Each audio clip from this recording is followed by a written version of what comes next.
Halo siswa-siswi sekalian, apa kabar semua? Mudah-mudahan kalian semua di rumah dalam keadaan sehat walafiat dan tentunya masih tetap semangat untuk belajar. Selamat datang di video pembelajaran Matematika Wajib kelas 10. Pada video kali ini kita akan belajar menyelesaikan soal SPLTP dengan metode determinasi cara Cramer.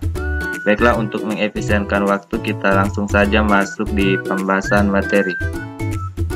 Baik, di sini saya sajikan sebuah soal sistem persamaan linear 3 variabel, di mana yang ditanyakan dari soal ini adalah himpunan penyelesaiannya. Nah, tentu kalian bertanya bagaimana cara menyelesaikannya. Jadi silahkan disimak penjelasan berikut ini. Jadi langkah pertama, kita ubah sistem persamaan linear 3 variabel tersebut menjadi bentuk matriks determinan. Jadi matriks determinannya dirumuskan dengan D sama dengan kemudian simbol 2 garis seperti ini. Kemudian di dalamnya diisikan dengan elemen matriks dari determinan ini. Jadi huruf-huruf kecil ini semua merupakan lambang dari koefisien-koefisien yang terdapat pada sistem persamaan linear 3 variabel.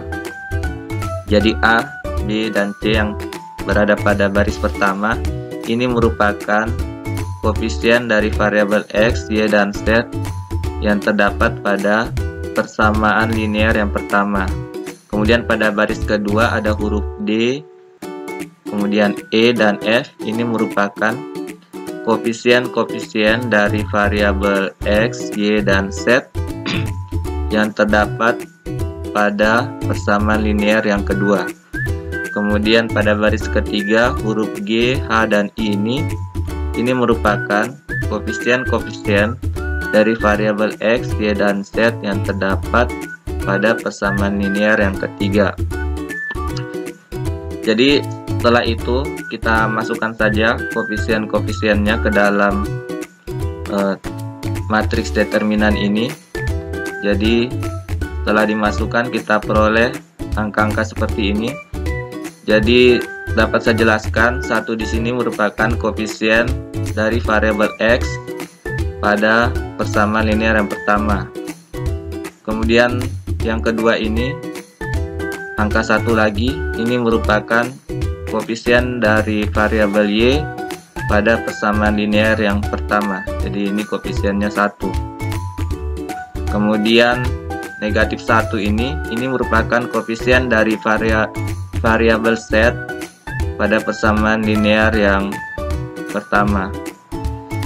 Dengan konsep yang sama, pada baris kedua ini merupakan koefisien-koefisien dari variabel X, Y, dan Z yang terdapat pada persamaan linear yang kedua. Kemudian pada baris ketiga, angka 3, negatif 1, dan 2 ini merupakan koefisien-koefisien dari variabel X, Y, dan Z yang terdapat pada persamaan linear yang ketiga. Nah, setelah kita selesai membuatkan bentuk matriks determinannya, selanjutnya kita cari nilai determinannya dengan cara Cramer. Seperti judul materi kita yang kita bahas sekarang. Jadi setelah itu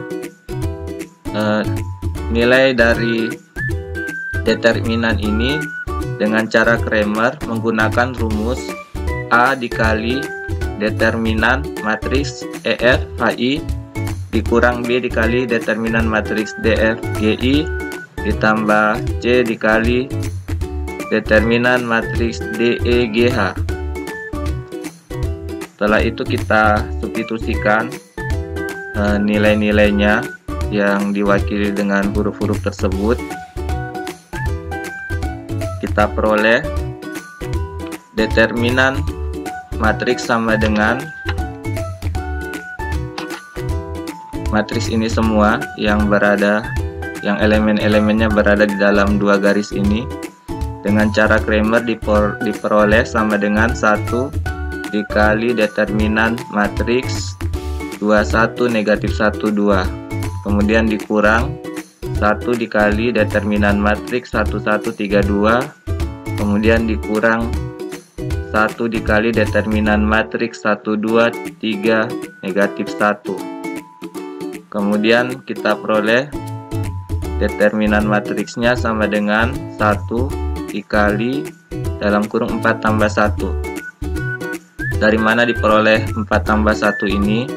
Angka 4 ini diperoleh dengan mengalihkan 2 dengan 2 ini. Cara diagonal. Jadi dari kiri atas ke kanan bawah cara mengalinya. Jadi 2 kali 2 hasilnya 4. Kemudian kan dikurang dengan perkalian dari 1 dikali negatif 1. 1 dikali negatif 1 itu negatif 1, jadi min ketemu min jadi plus. Jadi di sini makanya ditambah 1 karena hasil perkalian negatif dengan negatif tadi. Jadi 1 dengan negatif 1 ini dikalikan secara diagonal dari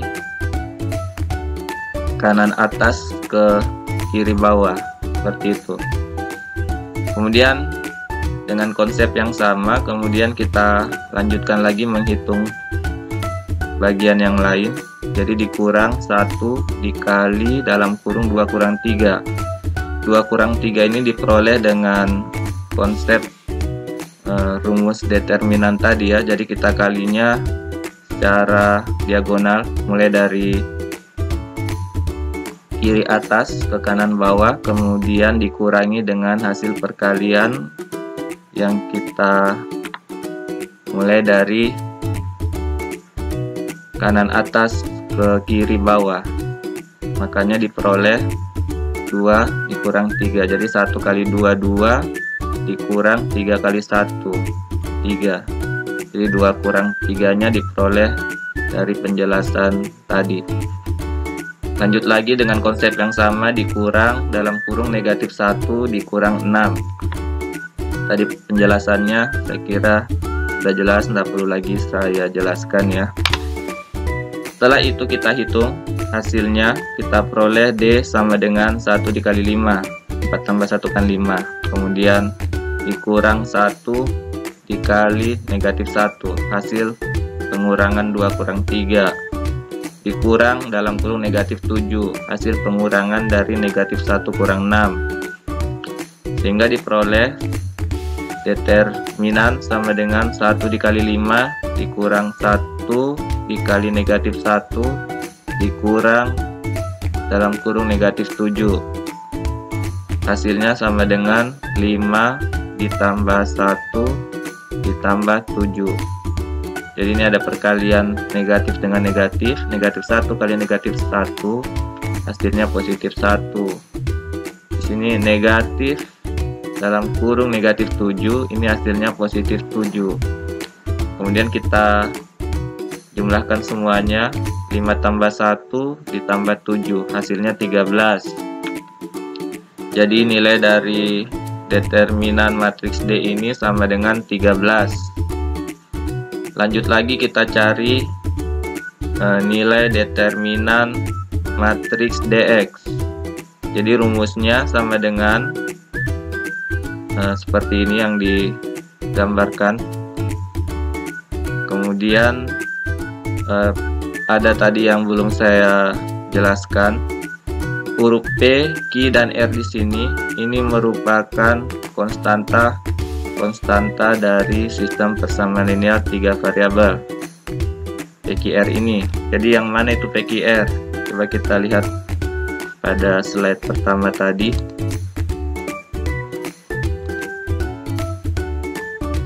Jadi yang namanya konstanta itu adalah bilangan yang tidak diikuti oleh variabel. Kalau dari soal ini yang merupakan konstanta angka 4, angka 9, sama angka 5 ini. Ini contoh konstanta itu. Karena kan tidak ada variabelnya yang melekat pada bilangan ini. Beda dengan yang ada X, Y, dan Z di sini. Sini contohnya ada angka 2 kan. Nah, kemudian ada variabel Y-nya, 2Y. Jadi 2Y ini contoh angka 2-nya ini namanya koefisien koefisien dari variabel Y. Jadi ini bukan konstanta karena ada variabel Y-nya. Nah, saya kira sudah paham ya, yang apa bedanya koefisien dengan konstanta. Konstanta itu tidak diikuti variabel, koefisien itu bilangan yang diikuti oleh variabel. Seperti itu. Jadi kalian sudah tahu sekarang ya, PQR itu yang jadi P itu di sini sama adalah angka 4 ini. Angka 4 ini P. Kemudian angka 9 ini Q, angka 5 ini R. Jadi itu diingat. Sekarang kita kembali lagi ke penjelasan yang tadi.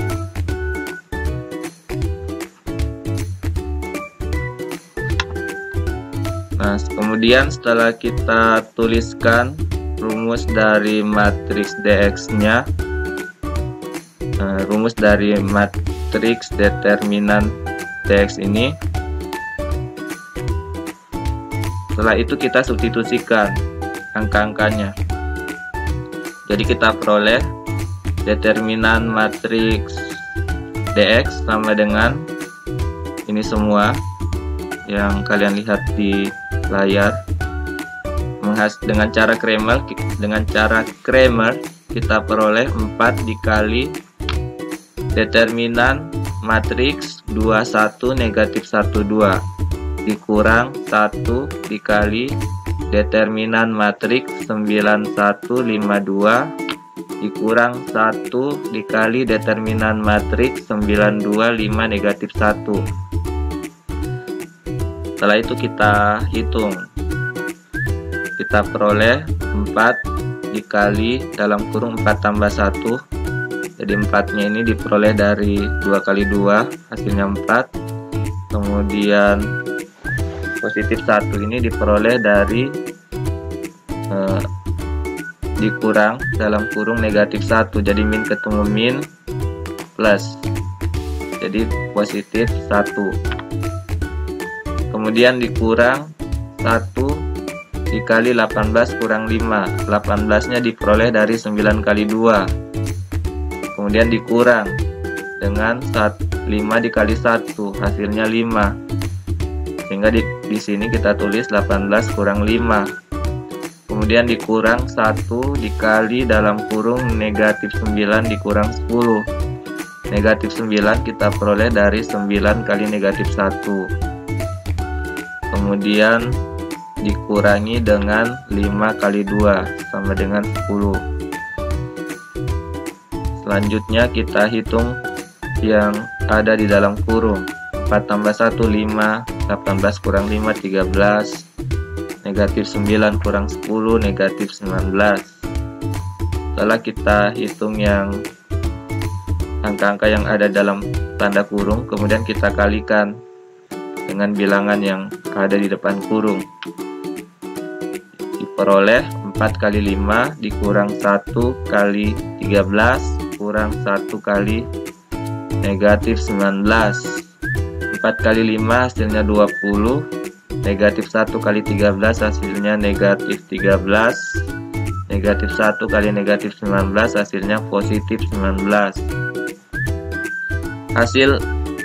Hasil perhitungan 20 kurang 13 ditambah 19 adalah sama dengan 26. Itulah nilai dari determinan matriks DX. Kemudian kita lanjut lagi menghitung determinan matriks DY dengan rumus yang digambarkan seperti ini. Dengan cara Cramer diperoleh rumusnya seperti ini. Kemudian setelah itu kita substitusikan nilai-nilai dari huruf-huruf kecil ini yang mewakili dari koefisien dan konstanta pada sistem persamaan linear 3 variabel yang sudah saya jelaskan sebelumnya. Sehingga setelah kita substitusikan nilainya, kita peroleh determinan matriks Y. Bentuk matriks determinannya seperti gambar ini. Kemudian dengan cara Cramer kita peroleh polanya 1 dikali determinan matriks 9152 dikurang 4 dikali determinan matriks 1132 dikurang 1 kali determinan matriks 1935. Kita peroleh hasilnya determinan matriks Y sama dengan 1 dikali dalam kurung 18 kurang 5 dikurang 4 dikali 2 kurang 3 dikurang 1 kali 5 kurang 27. Kemudian kita hitung nilai-nilai yang ada di dalam kurung. 18 kurang 5 hasilnya 13, 2 kurang 3 hasilnya negatif 1, 5 kurang 27 hasilnya negatif 22. Kemudian kita kalikan angka yang berada di depan kurung dengan yang di dalam kurung. Kita peroleh 1 dikali 13 dikurang 4 kali negatif 1 dikurang 1 kali negatif 22. Kita peroleh sama dengan 13 tambah 4 tambah 22. Hasil dari penjumlahan ini semua adalah 39. Itulah nilai dari determinan matriks DY. Setelah itu kita lanjut lagi cari determinan matriks DZ dengan rumus seperti yang digambarkan di slide ini. Kemudian dengan cara Cramer diperoleh polanya seperti ini. Kemudian kita substitusikan angka-angkanya ke dalam rumus determinan matriks DZ dengan cara Cramer ini. Kita peroleh hasilnya seperti ini. Kemudian dengan pola cara Cramer kita peroleh 1 kali determinan matriks 29 negatif 15 dikurang 1 kali determinan matriks 1935 ditambah 4 dikali determinan matriks 123 negatif 1. Kemudian hasil perhitungannya diperoleh determinan matriks Z sama dengan 1 dikali 10 tambah 9 dikurang 1 kali 5 kurang 27 tambah 4 kali negatif 1 kurang 6. Hasil perhitungannya adalah determinan matriks DZ sama dengan 1 kali 19 dikurang 1 kali negatif 22 ditambah 4 kali negatif 7. Jadi hasil perhitungannya sama dengan 19 ditambah 22 dikurang 28. Hasil perhitungan ini semua kita peroleh hasilnya sama dengan 13. Kemudian yang terakhir kita cari nilai X, Y, dan Z dengan rumus berikut. Untuk menentukan nilai dari variabel X kita gunakan rumusnya sama dengan dx per d. Tadi kita sudah dapatkan nilai dx dan d. Jadi hasilnya sama dengan 26 per 13. Hasilnya sama dengan 2. Jadi X sama dengan 2. Itu nilainya. Kemudian untuk menentukan nilai dari variabel Y kita gunakan rumusnya dy per d. Jadi sama dengan 39 per 13. Hasilnya sama dengan 3. Kemudian kita lanjutkan lagi menentukan nilai dari variabel Z dengan rumus dz per d. Jadi hasilnya sama dengan 13 per 13 sama dengan 1. Setelah kita mendapatkan nilai-nilai dari variabel X, Y, dan Z, yang terakhir kita tulis jawaban akhir atau kesimpulannya. Jadi kita tulis kesimpulannya seperti ini. Jadi himpunan penyelesaian dari sistem persamaan linear 3 variabel tersebut adalah dalam kurung perawal 2,3,1, kemudian tutup kurung perawal. Jadi ini diurut dari nilai variabel X, kemudian yang kedua Y, kemudian yang ketiga Z. Jangan lupa tanda kurungnya itu menggunakan tanda kurung perawal, jangan menggunakan tanda kurung biasa kalau menulis dalam bentuk himpunan. Jadi demikian ya siswa-siswi sekalian, penjelasan bagaimana cara kita menyelesaikan soal sistem persamaan linear 3 variabel dengan menggunakan determinan cara Cramer. sebagai penutup dari materi ini, di sini saya buatkan soal latihan untuk kalian sebagai bahan latihan di rumah, supaya kalian lebih mendalami materi ini. Jadi supaya kalian tambah mahir. Apabila kalian ada kesulitan, jangan kalian malu-malu bertanya. Seperti kata pepatah, malu bertanya itu sesat di jalan. Jadi supaya tidak sesat, kalau ada masalah ya kalian tanyakan. Kalian bisa tanya lewat grup WhatsApp kelas yang sudah kita bentuk ya. Jadi itu saja mungkin pesan-pesan yang saya berikan. Jangan lupa nanti setelah kalian selesai jawab, kalian kirimkan jawabannya di form kumpul tugas yang ada di Google Classroom. Sekian anak-anak, atas perhatiannya saya ucapkan terima kasih. Mohon maaf jika ada kata-kata yang salah. Saya ucapkan selamat belajar dan sampai jumpa lagi di video pembelajaran yang selanjutnya.